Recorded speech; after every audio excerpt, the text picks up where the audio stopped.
semuanya, semoga teman-teman sehat semuanya. Dan perkenalkan, nama saya Stella. Dan hari ini saya dan teman-teman saya dari kelompok 1 di mata kuliah Teknologi Pembuatan Kertas 1 yang terdiri dari saya sendiri, Rindu dan Mailin, akan menjelaskan tentang stock preparation pulp ketika akan diproses menjadi kertas. Baiklah, kita mulai dengan apa itu stock preparation. Stock preparation adalah proses pengkondisian bubur kertas sedemikian rupa sehingga serat-serat siap untuk diproses pada mesin kertas sesuai dengan target produktivitas, efisiensi, dan kualitas kertas yang ingin dicapai. Bubur kertas atau pulp pada tahapan stock preparation banyak mengandung air sehingga proses dilakukan dalam kondisi basah atau yang disebut dengan wet end untuk memudahkan proses dan menjadi media proses itu sendiri. Pada puncaknya, di bagian headbox, kandungan air bisa mencapai sekitar 99,5%, sementara sisanya adalah stok berkisar 0,5% yang berupa serat dan bahan kimia lainnya atau yang biasanya disebut dengan wet end additives. Secara umum, ada 3 proses yang terjadi di stock preparation, yaitu yang pertama ada memisahkan serat dari satu sama lain, dan juga memotong dan menghaluskan pulp dengan refiner untuk continuous dan dengan bitter untuk proses batch. Membersihkan serat dari kotoran, yaitu dengan menggunakan centrifugal cleaner dan screen, di mana keduanya terletak di posisi yang terpisah. Cleaner sebagai tahap pembersih pertama sehingga serat yang dicuci di cleaner lebih besar daripada serat di screen. Screen terletak di sebelum headbox, di mana ukuran serat jauh lebih halus. Lalu yang ketiga itu ada menambahkan bahan penambah atau additive seperti filler, sizing agent, color dye atau pewarna, OBA atau optical brightening agent, defoamer, dan banyak lagi lainnya.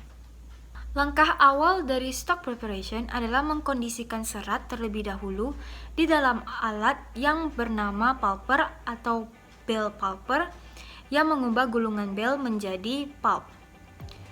Seperti yang kita ketahui, long fiber harus diimpor dari luar negeri dan diimpor itu dalam bentuk bale.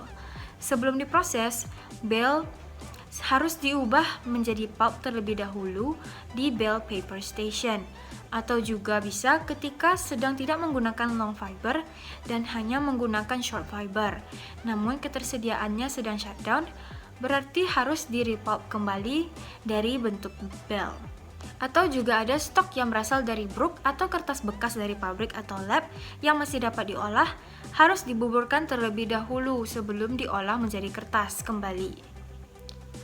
Terdapat 4 fase dalam pengkondisian serat yang akan kita bahas satu persatu, tapi saya akan menjelaskan semuanya secara umumnya terlebih dahulu.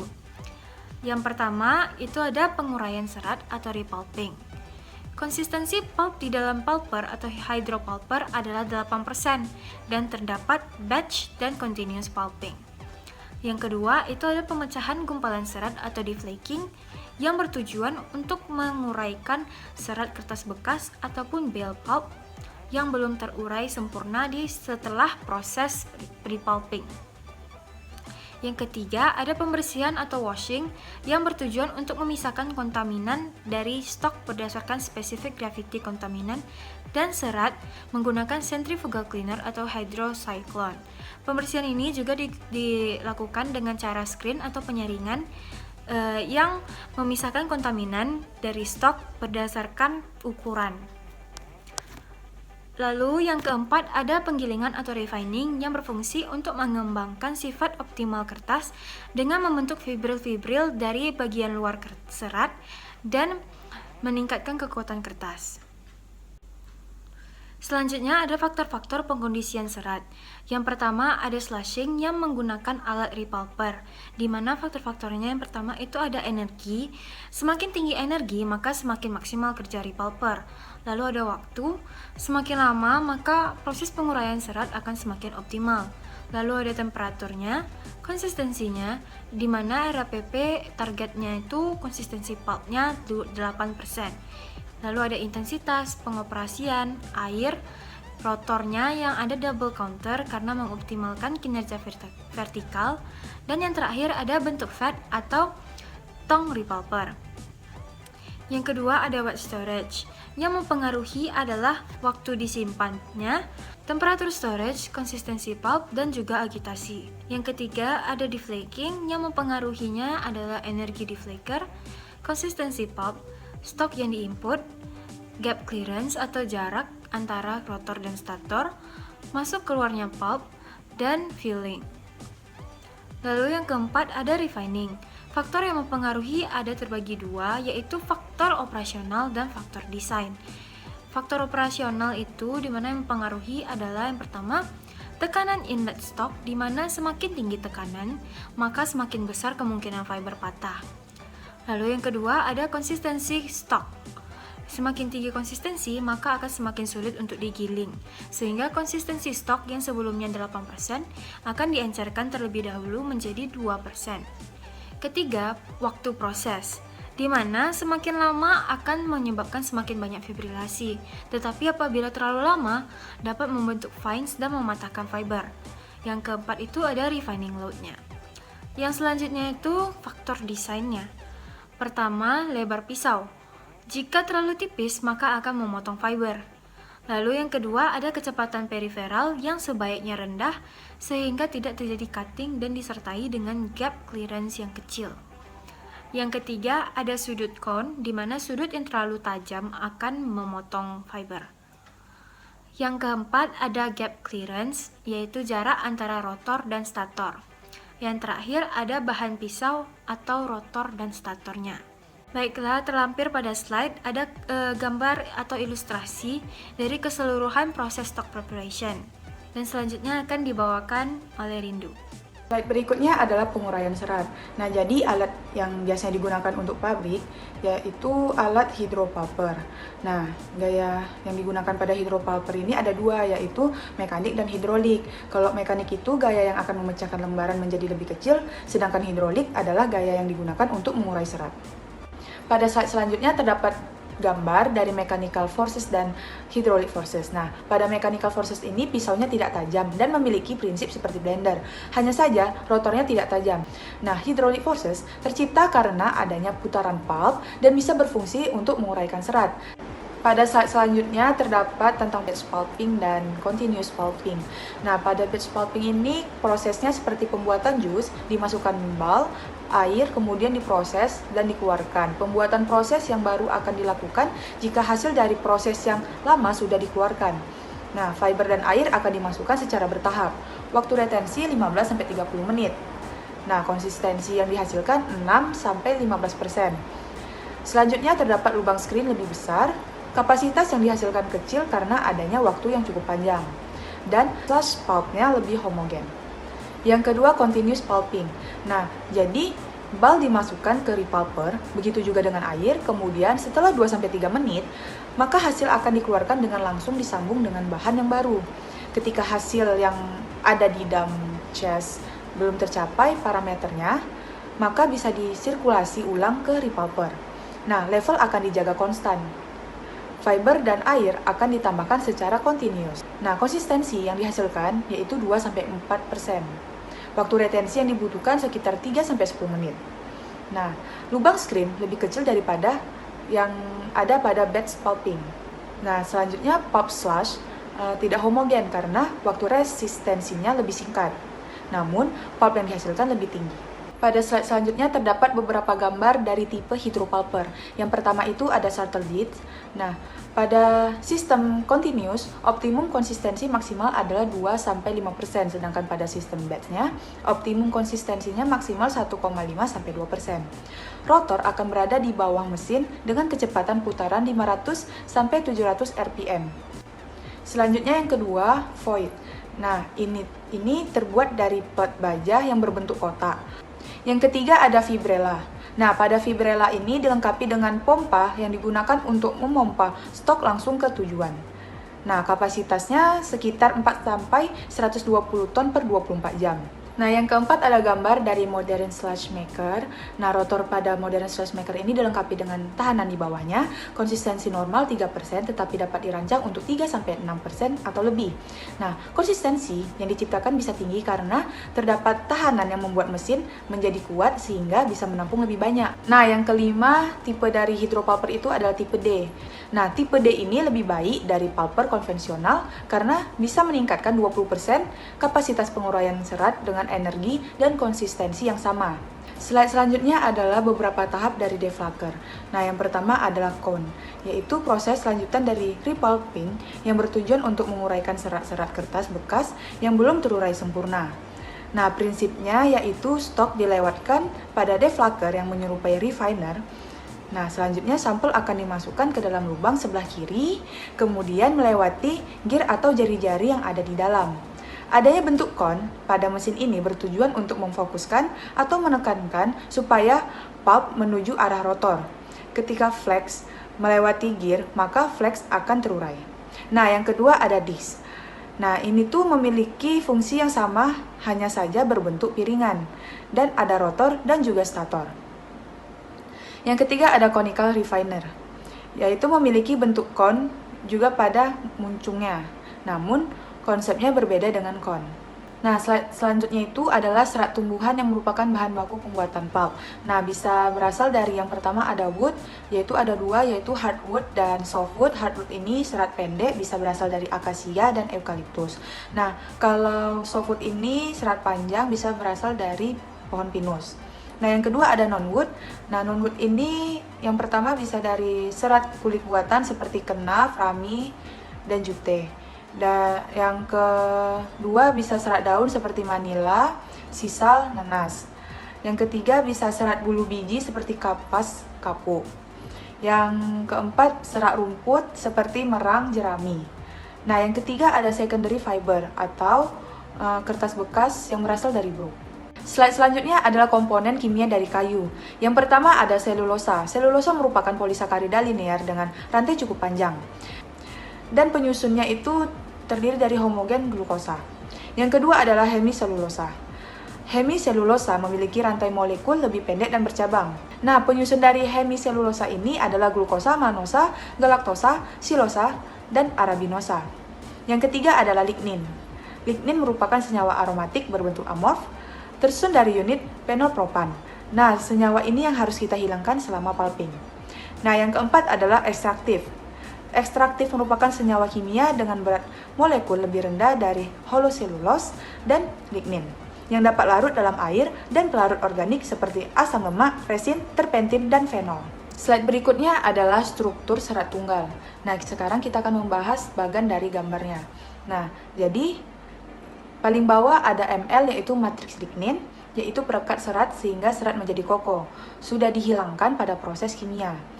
Nah, selanjutnya ada P yaitu primer, S1 sekunder 1, S2 sekunder 2, S3 sekunder 3. Nah, jadi inti proses refining adalah penghilangan dinding P1 dan S1 diikuti dengan fibrilasi S2. Selanjutnya proses refining. Yang pertama adalah pecahnya dinding primer.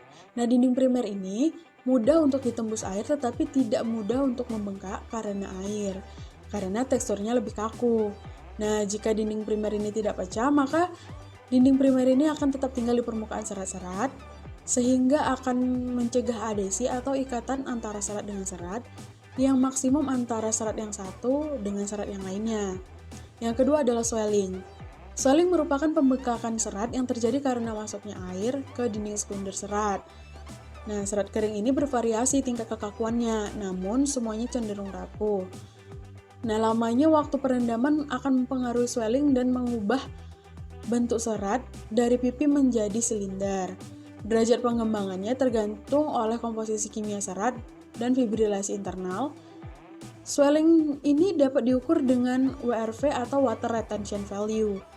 Pengukuran ini memberikan jumlah kandungan air di dalam pulp setelah disentrifugasi. Yang ketiga adalah fibrilasi. Setelah mengalami pengembangan, maka akan terjadi fibrilasi baik internal maupun eksternal. Fibrilasi internal terjadi di dalam serat di lapisan S1, S2, dan S3. sedangkan fibrilasi eksternal terjadi di bagian luar lapisan S1. Awalnya fibrilasi ini merupakan delaminasi dinding sel atau terjadinya perubahan bentuk dari persegi ke gepeng, kemudian timbul serabut halus atau disebut dengan mikrofibril. Delaminasi ini menguntungkan karena meningkatkan derajat pengembangan serta fleksibilitas yang akan memperbaiki ikatan serat dan kekuatannya. Serabut halus yang terbentuk akan meningkatkan bonding antar serat. Yang keempat adalah pemotongan serat. Nah, pemotongan serat ini merupakan hal yang tidak diinginkan karena menyebabkan drainase lambat dan penurunan kekuatan. Bentuk pemotongan terbagi menjadi dua, yaitu akibat gerakan guntingan antara pisau rotor dan stator. Yang kedua adalah akibat tekanan tinggi yang diberikan pada stok. Nah, pemotongan serat ini lebih mudah terjadi pada serat yang kaku dan rapuh. Oleh karena itu, pemotongan serat lebih mudah terjadi pada awal refining. Namun, apabila seratnya sudah lentur, maka pemotongan serat akan diminimalisirkan. Nah, pada konsistensi penggilingan yang rendah, tekanan antara rotor dan stator refiner tinggi, pisau-pisau yang tajam dan sempit bisa menyebabkan cutting.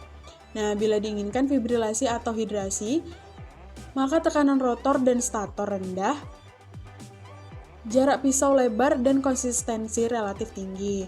Pemilihan mesin yang tepat juga harus dipertimbangkan. Yang kelima adalah fineness.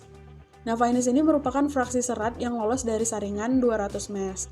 Ukurannya mikron atau sangat kecil. Ukuran terbesar berasal dari ari bagian serat, dan yang paling kecil berasal dari fibril yang ukurannya 1 mikron. Pada pulp kimia, kandungan fineness hemiselulosa lebih besar daripada dalam fraksi seratnya. Sedangkan pada pulp mekanis, kandungan fineness lignin lebih besar daripada dalam fraksi seratnya. Ada dua macam fineness. Yang pertama adalah primary.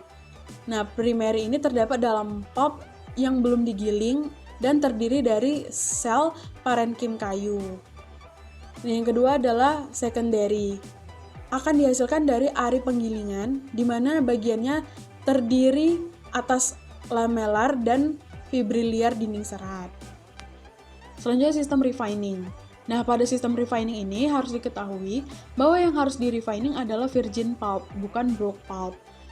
Nah, broke pulp tidak di-refining, akan tetapi di-deflaking, karena broke pulp sebelumnya sudah pernah di-refining.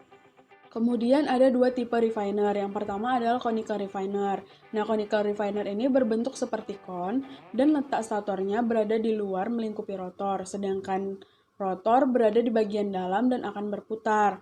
Nah, proses kerjanya, stok akan dimasukkan ke bagian ujung alat yang lebih kecil. Kemudian, serat akan bertemu dengan rotor yang akan berputar. Hal ini menyebabkan stok atau pulp terpental ke pinggiran celah antara rotor dan stator. Pada stator, terdapat pisau beralur teratur memanjang, sehingga stok atau pulp yang terlempar karena adanya gaya sentrifugal tersebut akan tersisir di antara clearance pisau rotor dan stator. Yang kedua adalah disk refiner.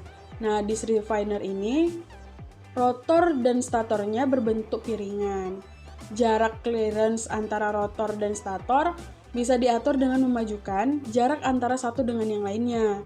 Nah, stok akan masuk melalui bagian tengah alat yang kemudian stok akan melalui stator dan rotornya. Disk pada dasarnya terbagi atas juring-juring yang dapat diganti bila mengalami keausan. Selanjutnya freeness. Nah, freeness merupakan pengukuran seberapa cepat air mampu keluar dari serat. Jadi, semakin meningkat kemampuan serat untuk berikatan dengan air, maka otomatis freeness akan semakin rendah, sehingga nilai freeness akan semakin menurun ketika refining dilakukan.